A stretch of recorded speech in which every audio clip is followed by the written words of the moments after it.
Bonjour et bienvenue à ce bulletin de nouvelles de Masquinongé Média de la semaine du 23 février. Commençons tout d'abord ce bulletin avec un reportage sur le Centre de prévention du suicide à Calmy. Voici mon entrevue.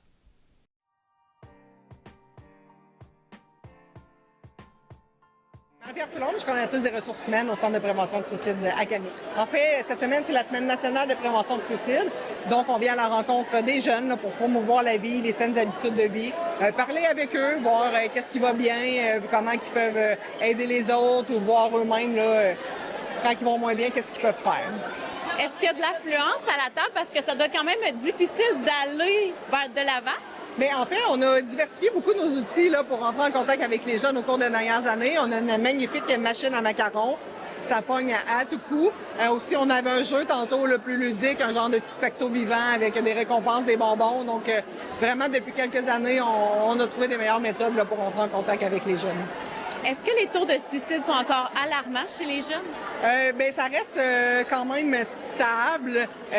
Oui, tu sais, pour moi, un suicide de jeune, comme de n'importe qui, c'est toujours trop. Les jeunes filles demeurent quand même plus vulnérables aussi selon les dernières statistiques.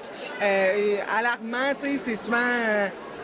La tranche d'âge la plus touchée en ce moment reste les hommes de 50 à, je ne sais plus à combien exactement, mais reste que c'est ça. Chez les jeunes, il faut prévenir beaucoup. Je pense que la promotion de la vie, c'est là qu'il faut la partir vraiment le plus tôt. Mais c'est ça. Votre organisme touche quel territoire? Non, nous, c'est toute la Mauricie et une partie du centre du Québec, donc tout ce qui est Nicolet, Bécancour et Mascate. Et on peut avoir accès à ces services-là en tout temps. À quel endroit? Oui, au 1-866 appel, 1-866-277-3553. Donc, 24 heures sur 24, 7 jours sur 7, il y a toujours quelqu'un qui est là pour répondre au téléphone. Qu'est-ce que ça prend, selon vous, pour faire votre métier? Ça prend de la patience, beaucoup d'empathie, ça prend un peu de jugement. Dans le fond, on accueille les personnes telles qu'elles sont, peu importe les épreuves qu'elles vivent. Il ne faut pas juger de la gravité de la situation. C'est pas parce que pour nous, c'est une situation qui peut paraître banale que pour elles. Tu sais, des fois, au fil du temps, les accumulations, des fois, ça prend plus grand-chose pour que ça explose. Donc, vraiment d'être accueillant envers toute situation. Merci beaucoup!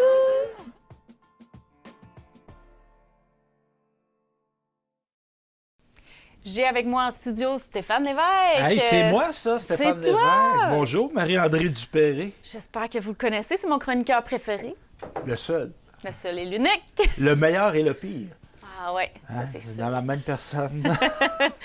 Cette semaine, on va parler de nouvelles initiatives pour protéger et restaurer le littoral du lac Saint-Pierre, Stéphane. Et évidemment que c'est entre autres la MRC de Masquinongé qui est au sud de la frontière de la MRC, c'est le lac Saint-Pierre, évidemment, qui est immense, ce lac-là. Et le gouvernement du Québec a lancé une nouvelle initiative afin de soutenir les agriculteurs dans l'adoption, excusez-moi, de pratiques agro-environnementales et de s'assurer de la pérennité de leur activité au cœur de cet écosystème unique. Parce que c'est assez particulier, le lac Saint-Pierre. On pourrait presque dire que c'est comme une mer intérieure. J'oserais dire, mais pas salée. C'est pas de mer. Hein?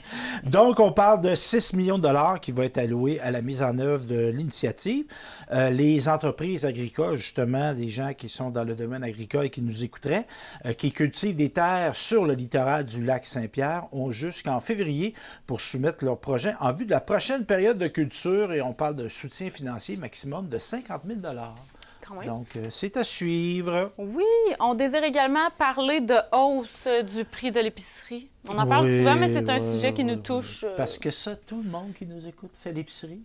Ou si tu la fais faire, tu vas payer pareil parce que, tu sais, du beau monde comme nous autres, il faut que ça mange. Ben oui. Il y en a qui 3 mangent fois par plus que jour, d'autres, là. 6 fois. Pour les coureurs. Donc, c'est quelque chose qui a de l'impact sur nous tous. Et Québec solidaire a fait une sortie à ce sujet-là. Entre autres, sa porte-parole, Ruba Gazal, qui s'inquiète de l'explosion du coût de panier et des pratiques commerciales des grands détaillants. Donc, elle a demandé la tenue d'une commission parlementaire. C'est qu'à l'Assemblée nationale, évidemment, on a les assemblées plénières, qu'on pourrait dire, où sont les 125 députés. Et parfois, pour des sujets comme exemple l'étude de projet de loi, on va réunir quelques députés par commission. Et les commissions parlementaires peuvent initier des sujets d'études. Donc, on va convoquer des experts, on va convoquer les citoyens à s'exprimer sur un point de vue. Et de ça, de ces rencontres-là, de ces discussions-là, peut naître des recommandations. Donc, c'est un travail qui, des fois, est méconnu de l'Assemblée nationale, parce que des fois, on se dit « Ah, ça se chicane, ça se chicane ». Oui, c'est vrai que ça se chicane des fois, mais ça, c'est plutôt consensuel, souvent, ces discussions-là qui peuvent faire avancer. Il y en a une récemment, entre autres, sur l'utilisation des tablettes électroniques chez les jeunes. C'était une initiative de commission parlementaire, ça.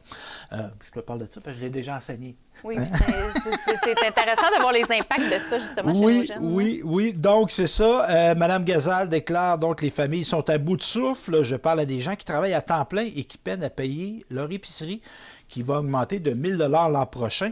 Pendant que les prix grimpent, les grandes bannières engagent des profits colossaux. Ça ne peut plus continuer.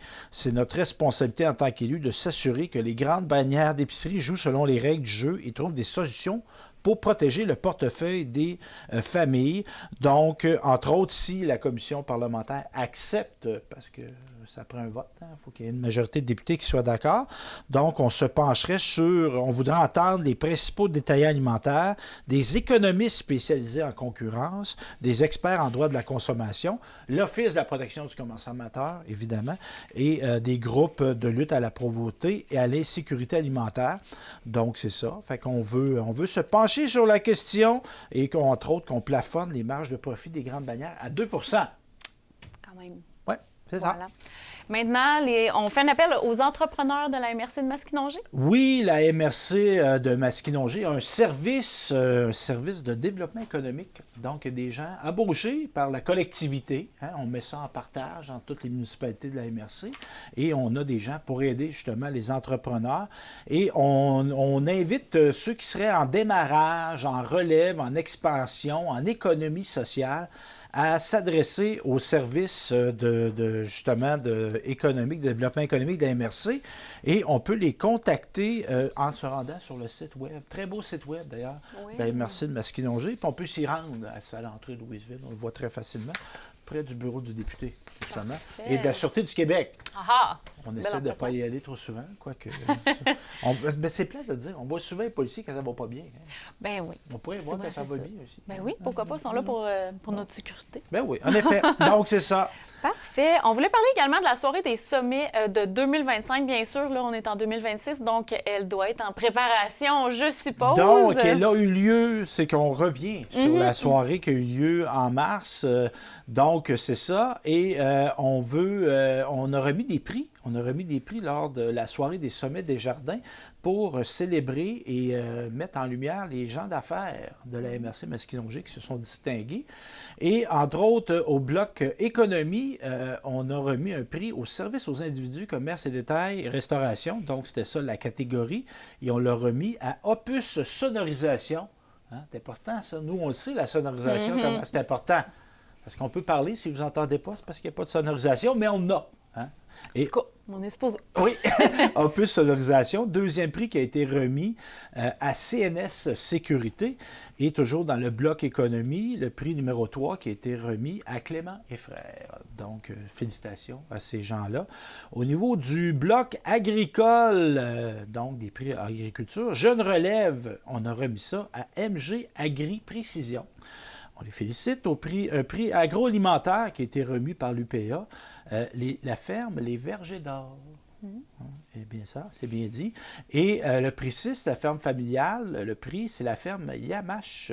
Donc, je pense qu'on y a déjà été, ça se peut-tu, ça? Oui, moi, ça me disait quelque chose. Ouais, donc, c'est ça. Au niveau de la qualité de gestion, le prix du développement durable a été remis à Matériaux spécialisés Louisville. Bravo à eux. Relève entrepreneuriale, ça, c'est important. Des fois, on part une entreprise. Toi, peut-être, avec ton entreprise de chandelles, que tes enfants vont prendre la relève. Peut-être. On ne sait jamais. Et pour favoriser ça, on remet des prix. Et c'est Textile Patelin qui a reçu le prix. Au niveau des pratiques en ressources humaines, des pratiques, des belles pratiques, des bonnes pratiques, encore là, c'est Textile Patelin qui a gagné le prix. Le bloc 4, la MRC en mouvement. Oh, on aime ça, une MRC qui bouge. Entreprise touristique et culturelle de l'année, ça a été remis à Pépinière du Parc. Bravo à eux. Au niveau de l'investissement, c'est les produits Belle-Rive. Et au niveau de nouvelles entreprises, toujours dans MRC en mouvement, c'est Cimentier G qui a gagné. On parle maintenant de reconnaissance personnalité féminine. C'est Marjolaine Labonne, directrice du centre L'Étape du bassin de Masquinongé, qu'on va voir bientôt animer des émissions. Oh! Elle a conduit des entrevues, Marjolaine. Donc, c'est ça. Puis, je salue toute l'équipe du centre L'Étape qui est très collaborateur à Masquinongé Média. Personnalité masculine, c'est Pierre Cloutier, directeur général de la SADC, qui l'a emporté. Le bon coup de l'année, Deck Hockey 174. Oh, ça doit te parler. Oui, très beau site. J'ai été voir ça. Pas joué encore, mais on ne sait jamais. Le prix coup de cœur, organisme communautaire, a été remis au Centre des femmes, l'Héritage, qui sont très actives, font beaucoup d'activités. Ils sont très présentes sur les médias sociaux. Aussi. Moi, je regarde leurs capsules avec intérêt. Entreprise de l'année, Cabane à sucre Saint-Mathieu-du-Parc. Février, là, hein? Oui. Ça s'en vient, là, ça s'en vient. Ça, quelqu'un, ça commence à couler, là. Hein? Le bonheur arrive. Ouais, c'est bon. Il est là quand même. Oui, mais le bonheur à 0, c'est plus le fun que le bonheur à moins 30. Mais ça, c'est mon point de vue. C'est ça. Donc, c'est ça. Fait que, bravo à tous ces gens qui se sont distingués lors de la soirée des sommets Desjardins. Hein? Desjardins, qu'on remercie, qui nous aident financièrement, justement, à la télé. Effectivement, et on a hâte à la prochaine soirée des sommets. Et on va aller vous présenter à l'instant des petites vidéos qui ont été tournées dans le cadre, avant cette soirée-là, pour présenter justement des entreprises du coin. Allons voir ça à l'instant.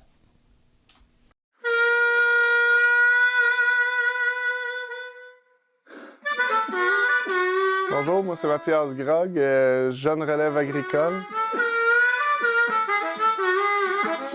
Le prix Jeune relève agricole s'adresse à toutes les personnes de 40 ans et moins qui possèdent des parts ou qui reprennent une entreprise agricole. Je suis propriétaire de l'entreprise Femmes Grog et Fils et MG Agri-Précision. Dans le fond, on fait de la grande culture biologique à Masquinongé. On fait aussi du séchage des grains à forfait, du drainage agricole et du nivelage.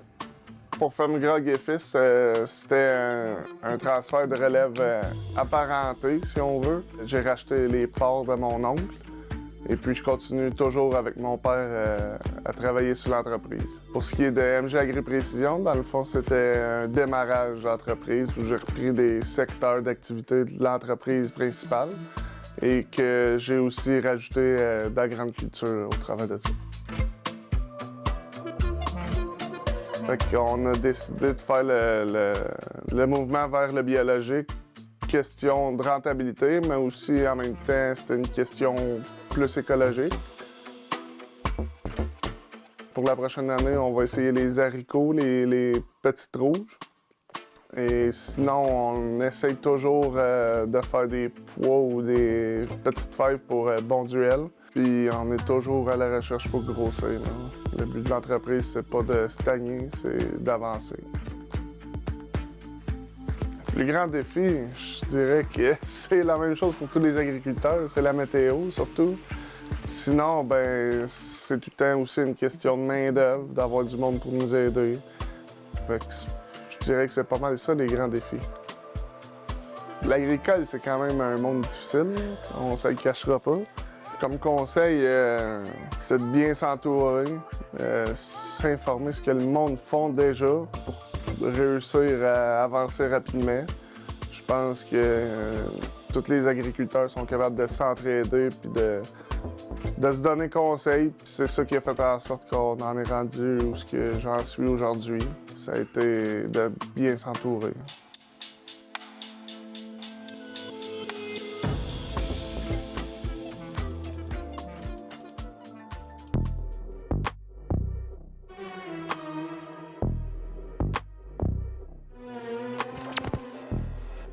Bonjour à tous, je m'appelle Sarah, je suis copropriétaire à la ferme Les Vergers d'Or à Saint-Élie-Caxton. Ici, on élève du canard et on a un verger de petits fruits, camerise, aronie et argos. On a acheté la terre en 2015, on s'est installé ici en 2016. On a fait quelques petits tests là, pour voir qu'est-ce qu'on allait développer comme entreprise agricole. Puis après ça, en 2021, on s'est lancé en affaires. On a construit 15 enclos mobiles pour élever du canard de Barbarie. Sur la ferme, c'est un élevage qui est saisonnier. On élève 300 canards à la fois. On a 2 élevages. Le premier élevage est destiné à la vente vraiment directement aux consommateurs. Puis le deuxième élevage, on le vend dans des restaurants de la région, comme le Baluchon, l'Auberge Saint-Mathieu, le Lutin Marmiton à Saint-Élie et le restaurant Le Zélé à Sainte-Flore. On a le canard entier et ses découpes, ça veut dire les poitrines, les cuisses. On a aussi beaucoup de produits transformés. Le rieur sanglier à Yamachiche fait notre transformation. Donc, on a de la saucisse de canard, la saucisse qui est 100% canard. On a des cuisses confites. On a de la poitrine fumée. On a du pâté de foie de type alsacien. On a la terrine de canard.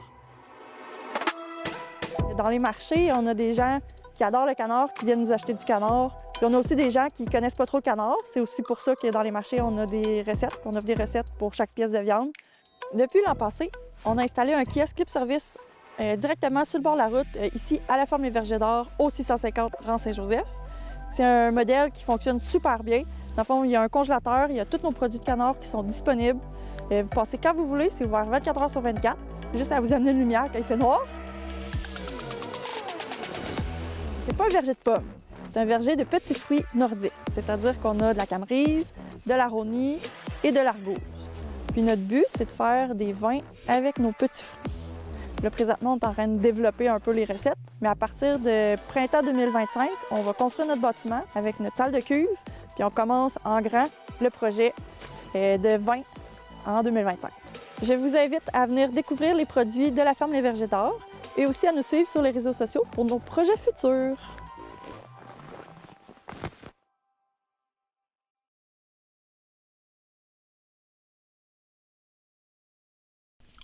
On parle maintenant de l'inauguration d'une bibliothèque. Oui, à Saint-Édouard de Masquinongé. Étais-tu, toi, où es-tu une rat de bibliothèque? J'étais beaucoup plus, étrangement, avant d'avoir des enfants, mais là, il faudrait que ça recommence. Bien, qu'eux autres, tu vas avoir un beau c'est prétexte, ça. tu peux retourner. Ben oui, Ça, j'adore lire des livres. Ça, c'est un virage intéressant avec les bibliothèques. C'est rendu accueillant Mhm. pour les enfants. Oui. Et là, on n'est plus, fixé sur le silence. Là. C'est Exact. sûr qu'une bibliothèque, il ne faut pas crier, mais tu sais, on a des activités où ça bouge, puis ça Oui. parle, puis tout ça. Donc, peut-être qu'on va avoir, je présume qu'on va avoir ce type d'activité-là à la bibliothèque municipale qui a été inaugurée le 20 janvier. Très important. Et c'est M. Yvon Deshaies, préfet suppléant, maire de Louisville, ainsi que Serge Berthiaume, coordonnateur du service de développement économique, on en parlait tantôt, de la MRC de Masquinongé, qui ont pu découvrir le nouvel environnement dans lequel les citoyens de la municipalité pourront emprunter des livres. Ouais. Moi, je lisais beaucoup. Oui. Faudrait que je m'y remette. T'as plus le temps. Tu lis tes courriels. Ben ça, tu sais, dites qu'on n'a pas le temps. Ouais, je le sais. On peut avoir du temps pour niaiser 1 heure de temps sur TikTok. Là. Ah, ça va vite, hein? On Ouais. pourrait le prendre pour lire. Oui, parce que je sais pas ce que j'appelle la lecture. Ouais, c'est ça. Donc, on parle d'un décor plus convivial, une fresque murale réalisée par une artiste locale. Oh. C'est très bien. C'est des aménagements repensés pour mieux accueillir les amoureux de la lecture. Et le projet, une aide financière de près de 9 000 du Fonds commun de vitalisation de la MRC. Donc, c'est une inauguration qui marquait l'aboutissement d'un projet important dédié à la promotion de la lecture et de la culture à Saint-Édouard de Masquinongé. C'est beau de voir nos milieux se développer. Oui, et bravo aux bénévoles qui s'impliquent dans ce type d'activité culturelle. Parce En que effet. c'est animé par des bénévoles, ça, puis on les félicite, puis on les remercie. J'ai-tu encore du temps un petit peu, ma chère? Certainement. On a du temps pour parler de Québec qui autorise la colocation dans tous les logements à loyer modique. Oui, donc on avait une restriction de partage de logements, parce que là, on comprend qu'avec l'augmentation du coût de la vie et du logement, tu sais, si on peut avoir un coloc ou une coloc ou des colocs, ça peut aider. Et il y avait une restriction légale à ce niveau-là. Donc, c'est à partir du 19 février, la colocation est maintenant permise dans l'ensemble des logements à loyer modique, y compris ceux destinés aux familles.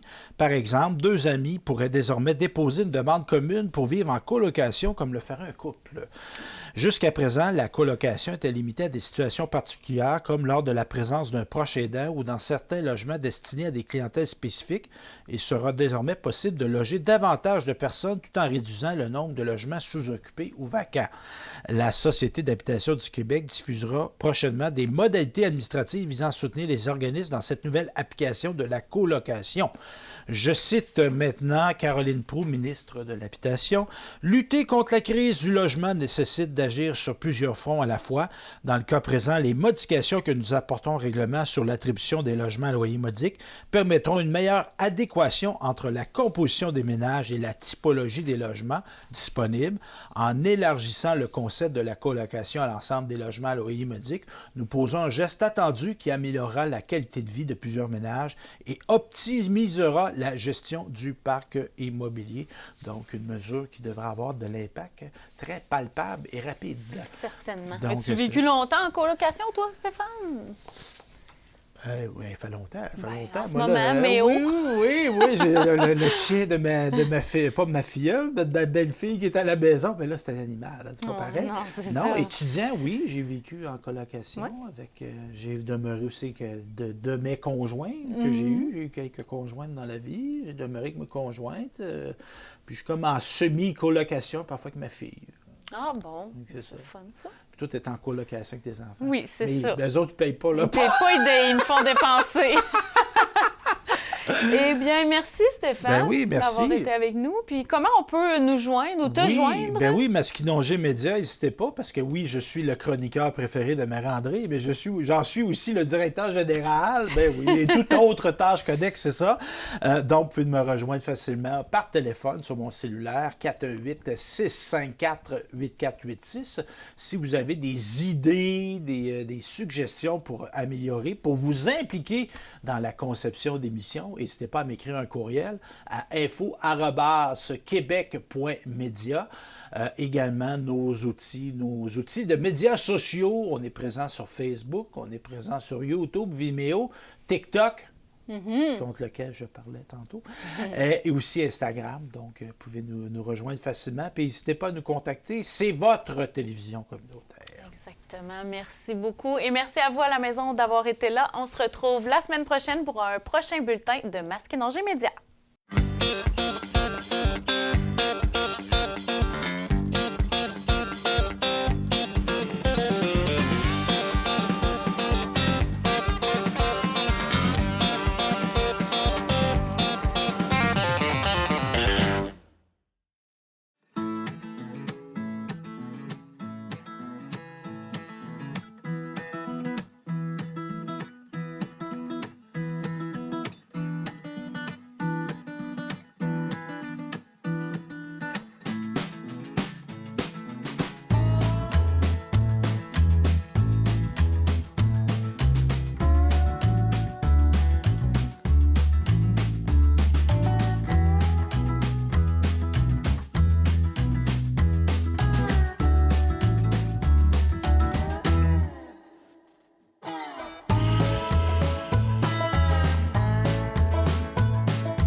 La meilleure façon que je peux comparer ça à la vie d'aujourd'hui, c'est comme un véhicule manuel puis un véhicule automatique. Pour toutes les choses que l'autisme veut engendrer, il faut qu'il passe d'une vitesse à l'autre. Tandis que le monde normal, les neurotypiques, ça se fait plus de façon automatique. Pour moi, l'autisme, c'est juste d'être différent, d'avoir un cerveau différent, mais ça veut pas dire d'être inférieur ou d'être moins bon. C'est important d'être ici pour représenter les femmes autistes Asperger, qui sont souvent invisibles dans la société. Puis j'entends parfois que ah, t'es autiste, ça paraît pas. J'aurais envie de dire à ces gens-là, venez passer une journée dans mes souliers, dans les souliers de ma famille. Mon frère, il est drôle, curieux, il est pas toujours attentif, mais il est très persévérant en ce qui parle de son attention. Il fait tout pour apprendre mieux, puis ça, c'est ça que j'aime de chez lui. Que les autistes, ils n'ont pas beaucoup d'amis. Ils n'ont pas beaucoup d'amis, mais ça leur dérange pas. Puis aussi, c'est pas que t'es autiste que t'es inférieur aux autres. On a souvent des préjugés que l'autisme, c'est vraiment pas très bon, mais en fait, c'est bon. Il y a plein de qualités, comme moi, mon frère, on lit à la même vitesse, tandis que lui est en 3e année et moi en 5e année. En fait, moi, dans ma vie, je gagne à dire aux gens que je suis autiste Asperger parce que ça coupe beaucoup de barrières de jugement puis ça permet une communication plus transparente. Quand j'étais plus jeune, dans le fond, l'éducation que j'ai eue m'a permis de bien me développer. Puis aujourd'hui, c'est pour ça que je suis capable d'avoir une belle famille. On est heureux, mais notre vie est différente, c'est certain. Il y a plein de femmes qui se disent « je suis un peu différente, qu'est-ce que les gens vont penser de moi ou comment ». Mais là, on est dans un monde où tout le monde est différent. Donc, cette différence, c'est en même temps cette ressemblance qu'on a. Je sais que ça peut peut-être paraître un peu paradoxal ce que je dis, mais on est tous dans la grande famille des humains. Bienvenue aux autistes dans le monde de la vie. Salut tout le monde! Ici Daniel Grenier pour vous parler des télévisions communautaires autonomes. Et si ce médium n'était pas là, voici à quoi ressemblerait mon message. Oui, c'est triste, un plan noir. Ça aurait pu être beaucoup plus triste si j'avais rajouté cette petite chanson triste sur le plan noir. Mais bon, là n'est pas le point. Diversité de contenu, gestion indépendante locale, sans oublier une participation active à la communauté. Et j'en passe. Et j'en passe beaucoup à part de ça, car la TCA, c'est beaucoup plus que ça. Ah oui, la TCA, c'est nous. Hey, ça ferait un bon slogan, ça. Plus que la TCA, qu'est-ce que c'est ça? Ben oui, ça serait meilleur que ça. En tout cas, la TCA est un incubateur de talent, là où la créativité est célébrée. Ensemble, encourageons les télévisions communautaires autonomes. Salut! Toi qui écoutais ce message. J'ose ma télé communautaire.